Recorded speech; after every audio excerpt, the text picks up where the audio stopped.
For nonconformity, the world whips you with its displeasure. This remark by Ralph Waldo Emerson makes it clear that the forces of conformity were quite strong when he lived nearly 200 years ago. However, he would likely be surprised at the extent to which the whipping of nonconformists has now been made possible with the emergence of social media and other mass communication technologies. No longer is conformity primarily enforced by members of one's community, but rather through online social networks, people from all over the world can ostracize, shame, and ridicule those who fail to hold beliefs or display behaviors which are considered socially acceptable. But this magnified ability to enforce conformity comes at a price, as it is the nonconformists who bring forth the new ideas, creations, and ways of living which produce a vibrant society. Furthermore, many who have reflected on the human condition have suggested that too much conformity deadens the human spirit, and that a fulfilling life is one which sees the flowering of one's uniqueness, not the mimicking of the crowd. The purpose of this video will be to examine why we are so susceptible to conformity, and to look at why nonconformity is such an important ingredient in a life well lived. While conformity can be defined as the imitation of behaviors, beliefs, and values which are considered socially acceptable, nonconformity, for the purpose of this video, is not merely the rejection of the socially accepted. A person who rejects things just out of the desire to be different still conforms, as their life, like that of the more typical conformist, is still shaped by an external source, that being the crowd. True nonconformity, in contrast, is displayed to the degree that one's life path and thus character are shaped by behaviors, beliefs, and values which are chosen for personal or authentic reasons. In many cases, this will entail the adoption of things considered socially acceptable, but the nonconformist adopts them because they understand their utility, while the conformist adopts them merely out of the desire to be accepted. While there are numerous forces behind the tendency to conform, some have suggested that the fear of death is one of the most influential factors in this respect. In his Pulitzer Prize-winning book, The Denial of Death, Ernest Becker describes this existential fear as follows. This is the terror, to have emerged from nothing, to have a name, consciousness of self, deep inner feelings, an excruciating inner yearning for life and self-expression, and with all this yet to die. It seems like a hoax.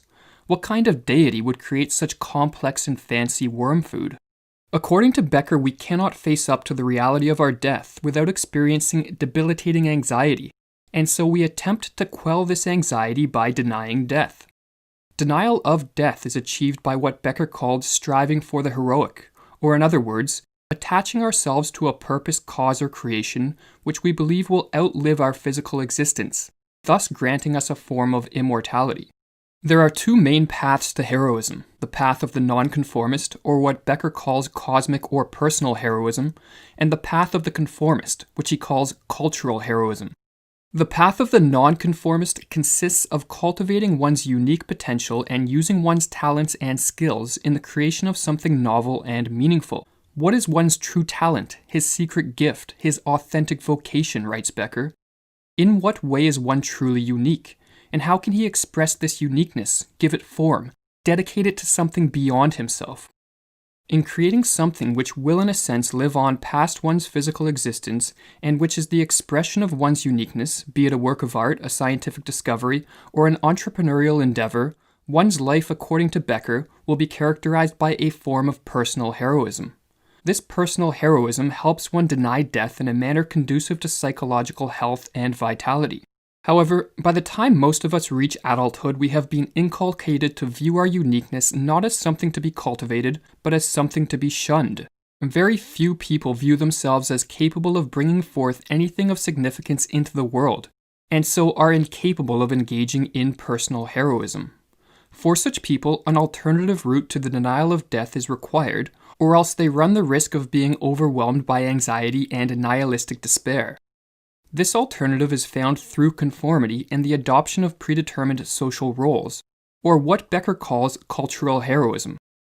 While this path limits the expression of one's uniqueness and leads to a life dominated by repetition and routine, it provides people with security and comfort, and makes them feel as if they are participating in something significant, or as Becker explains, Like many prisoners, they are comfortable in their limited and protected routines, and the idea of a parole into the wild world of chance, accident, and choice terrifies them.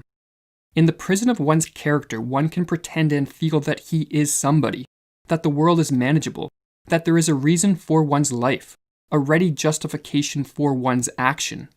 To live automatically and uncritically is to be assured of at least a minimum share of the programmed cultural heroics. Becker makes the interesting claim that cultural heroism is effective due to the religious function that modern secular societies play in the conformist's life. In other words, just as Christianity in the Middle Ages provided those in the West with a meaning to their existence and a set of values by which to shape their lives, in our more secular world, one society now plays such a role. As Becker explains, society itself is a codified hero system, which means that society everywhere is a living myth of the significance of human life, a defiant creation of meaning. Every society thus is a religion, whether it thinks so or not. Soviet religion and Maoist religion are as truly religious as are scientific and consumer religion, no matter how much they may try to disguise themselves by omitting religious and spiritual ideas from their lives. Just like any religion, the religion of one society becomes easier to believe in the greater number of people who worship it. And this is why the nonconformists are so feared by the masses. The unique individuals plant seeds of doubt into the minds of the conformists regarding the significance of their social roles, and thus the significance of their very existence. Therefore, the masses actively discourage the cultivation of one's uniqueness, ridicule and ostracize nonconformists, and try to pressure them back into conformity, something they must do given that their existential significance is on the line. While there exists great pressures to conform, of the two paths to heroism, the one less traveled, or the cultivation and expression of one's uniqueness, has long been seen as the superior of the two. For as Emerson wrote, "Whence is your power? From my nonconformity. I never listened to your people's law, or to what they call their gospel, and wasted my time." The conformist's existence, while comfortable, is largely a robotic state.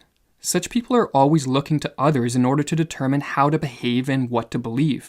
Thus, in effect, conformity amounts to living one's life for others, not for oneself. And as Virginia Woolf recognized, once conform, once do what other people do because they do it, and a lethargy steals over all the finer nerves and faculties of the soul.